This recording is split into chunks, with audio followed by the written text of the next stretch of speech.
Hey folks, it's Dave Neal, stand-up comic and host of the Rush Hour podcast. We have updates regarding the Epstein conspiracy theory. No longer a theory, it is full-blown right now. It is the biggest conspiracy of our lifetime, and we're watching it play out on a day-to-day basis. I've got Elon Musk continuing to call out the administration, saying, where's phase two?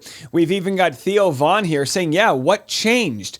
What changed? I thought we wanted to expose this thing. I've got Nick Fuentes, super right-wing YouTuber, sharing his complete hatred for what Trump has done. Alex Jones, of course, says Trump is killing the MAGA movement.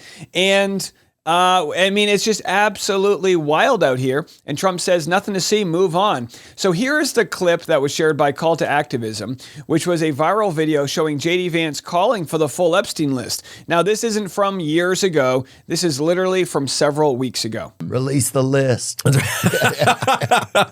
Seriously, we need to release the Epstein list. That is an important thing. So that was Theo Vaughn saying release the list. And J.D. Vance is like, yes, that is very important. And then, of course, Theo Vaughn last night said, yeah, what changed? So good on Theo Vaughn for using his platform to expose the absolute insanity, the hypocrisy, and all of the powers that be that are preventing us from getting some transparency. Here's Ro Khanna. He's a progressive Democrat saying that Trump is getting ratioed on Truth Social. So what this means is this isn't just a couple fringe folks online that are out against Trump. This is his own people on his own social media platform. Now, what does getting ratioed mean? It means there's more comments than there are likes, which means it's very controversial. What do you make of President Trump blaming Democrats for the Epstein files brouhaha, saying that it's your party perpetrating a hoax on unsuspecting Republicans?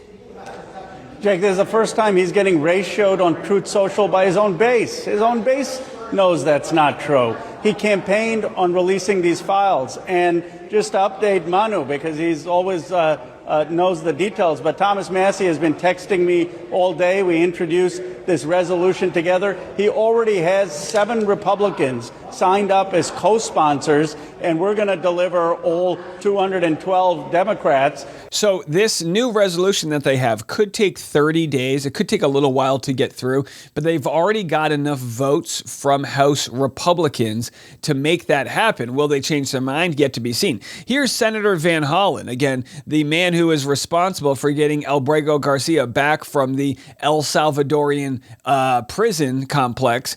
So he's clearly, putting his, really showing people he's willing to fight for truth and justice. Now, the other side will say, I wish you would fight for American citizens the way he's fighting for immigrants. And it's like, well, when it comes to upholding the Constitution, you fight for the Constitution and everyone under that umbrella.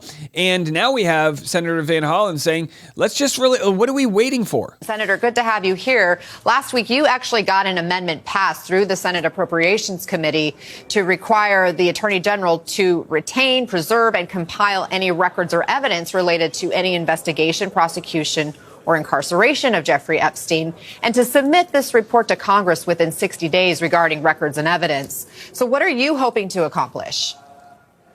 Well, Anna, it's good to be with you. And we had that unanimous vote. So that's a bipartisan vote. Every Republican, every Democrat on the Appropriations Committee said to Attorney General Bondi, you've got to come clean. You've got to, number one, retain the records. Number two, provide Congress and the American people with the record.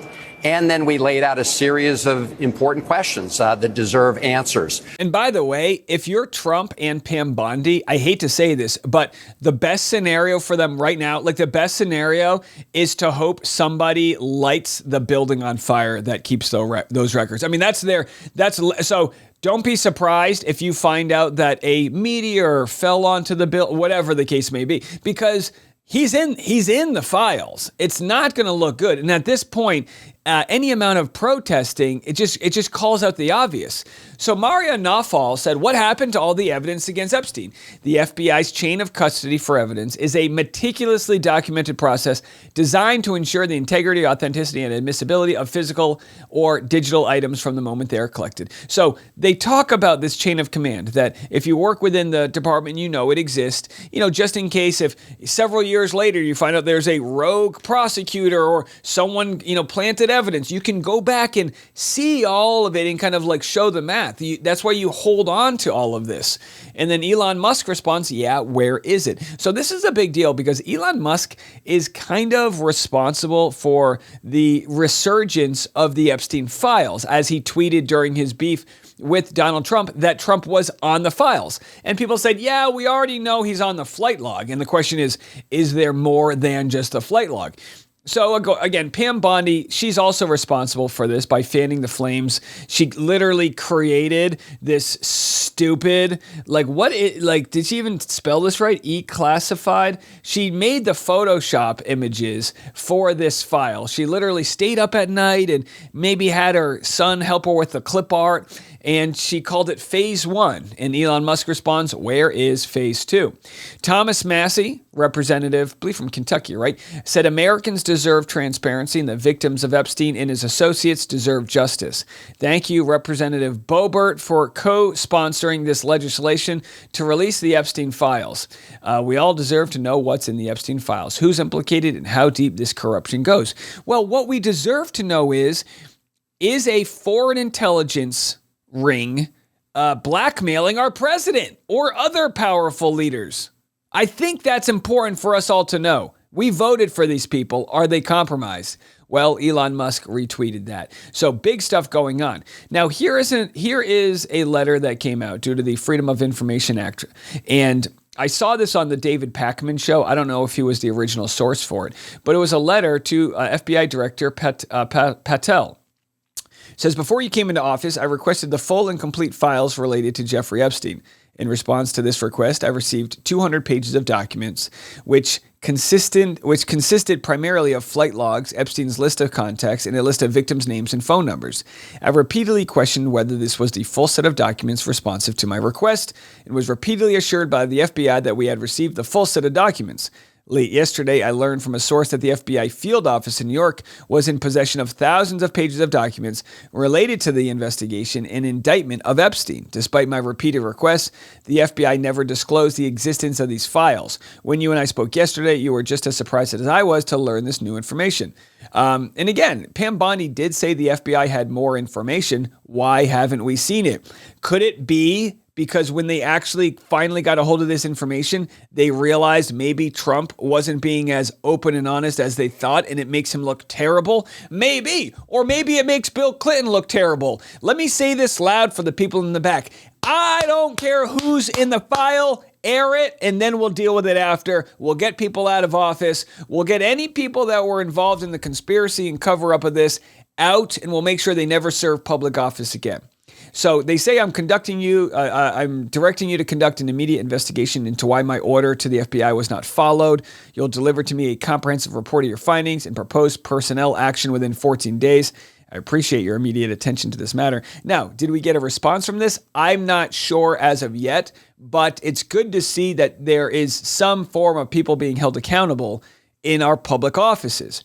Now, here's another interesting tidbit. I didn't report on this initially because I thought it was just another one of Trump's crazy firings. Maureen Comey, prosecutor in Diddy, Epstein, and Maxwell cases, Gilane Maxwell, daughter of ex-FBI head, fired from Department of Justice. So I initially thought when I saw this that this was Trump firing James Comey's daughter just to get back at James Comey. But then we find out she was the high-profile Manhattan prosecutor, and her sudden departure raises questions after her involvement in celebrity investigations. Now, forget the Diddy investigation, but if she was involved in the Gilane Maxwell investigation, this is where it becomes interesting, because Trump now says there's no Epstein files, they were all made up. If you're Gilane Maxwell, who's serving time in jail, you're going to argue, well, if all of that was made up, can I just leave jail? Can I have a new trial? And if Maureen Comey is in office, she might grant that new trial. So if Trump fires her, he can now appoint somebody who will be,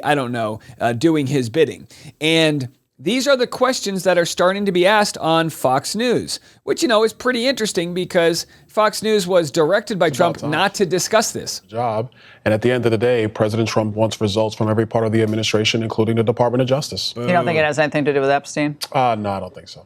What's your response to all the, there are a lot of influencers, and of course on this show we've asked for answers about the Epstein file. It looks like they overpromised what was actually in the files. There's not much in the file, or as Alan Durkee. Then show them, everybody. Then show them. So either way, did they overpromise? Well, prove it. The UK is getting ready for Trump's visit. They've started installing bus stop posters here of Trump hanging out with his old pal, Jeffrey Epstein. It says, "See you soon, Donald."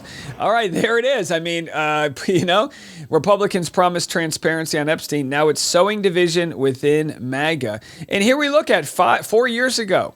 Remember when we learned that our wealthiest and most powerful people were connected to a guy who ran a literal child sex trafficking ring, and then that guy died mysteriously in a jail, and now we just don't talk about it? That was Vice President J.D. Vance. So they were all on the right side of this story demanding transparency, and now they won't give it to us.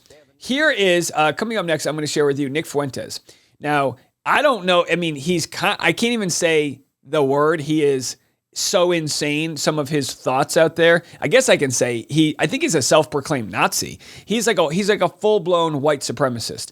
And look, that all is true. And at the same time, he calls out MAGA and says the Democrats were right. It really was a giant scam by Donald Trump. And now he says, if you're not on board with the Epstein cover-up, I don't want your support. You're a weakling. Fuck you.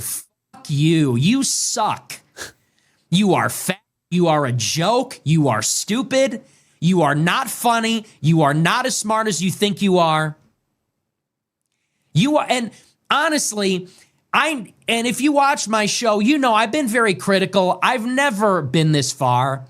This just goes to show this entire thing has been a scam. When we look back on the history of populism in America, we are going to look back on the MAGA movement as the biggest scam in American history. And the liberals were right. The MAGA supporters were had. They were.